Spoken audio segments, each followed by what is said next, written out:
আমার বাচ্চারা গামলা কত সুন্দরভাবে কাজে লাগায়। জয় সারাক্ষণ ঝগড়া করা বন্ধ কর। এত সুন্দর গামলা বেড পৃথিবীতে কেউ কখনো দেখেছেন কি?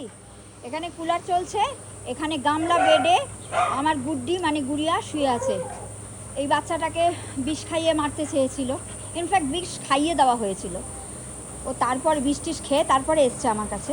যাই হোক, তাও প্রায় বছর 5 হয়ে গেল। তো দেখুন গামলাকে কত সুন্দরভাবে কাজে লাগিয়েছে। এত বুদ্ধি আপনাদের মাথায় আছে? কখনো কখনো এসেছে? দেখুন গুড্ডি, গুড্ডি টাকা টাকা, ও গুড্ডি তাকাবেই না, তাকাবেই না। কত বুদ্ধি আমার বাচ্চাদের, হ্যাঁ ভাবা যায় না, জাস্ট ভাবা যায় না। বুদ্ধির তারিফ। ওটা কিন্তু সুজি, এই যে কুলারের পাশে যে দাঁড়িয়ে আছে এটা কিন্তু সুজি। হ্যাঁ, সুজির ক্রমশ উন্নতি হচ্ছে। এটা কিন্তু সুজি, এখন একটু কাঁপছে ঠিকই, কাঁপুনিটাও আস্তে আস্তে আশা করছি অনেকটা কমে যাবে। এটা কিন্তু সুজি, যারা আপনারা সুজিকে চেনেন। আর ওই যে কুটকুটি বছর 4 আগে এসেছিল, ও আজকাল আর চোখে দেখে না। বয়স্ক অবস্থাতেই এসেছিল, বেলগাছায় ছেড়ে দেওয়া হয়েছিল। যাই হোক, এত বছর ছিল আমার কাছে, এখন আর কিছু না, এমনি শরীর স্বাস্থ্য ঠিক আছে, কিন্তু চোখে আর দেখতে পায় না।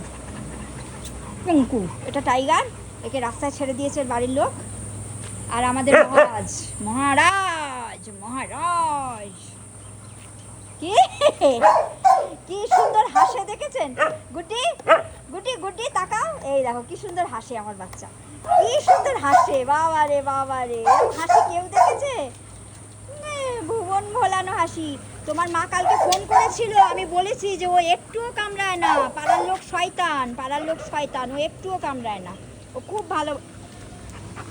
জুজুবুড়ি, তোর মতন হিংসুটে পৃথিবীতে আর একটাও নেই, তোকে নোবেল দেওয়া হবে, যা যা, তোকে নোবেল দেবো।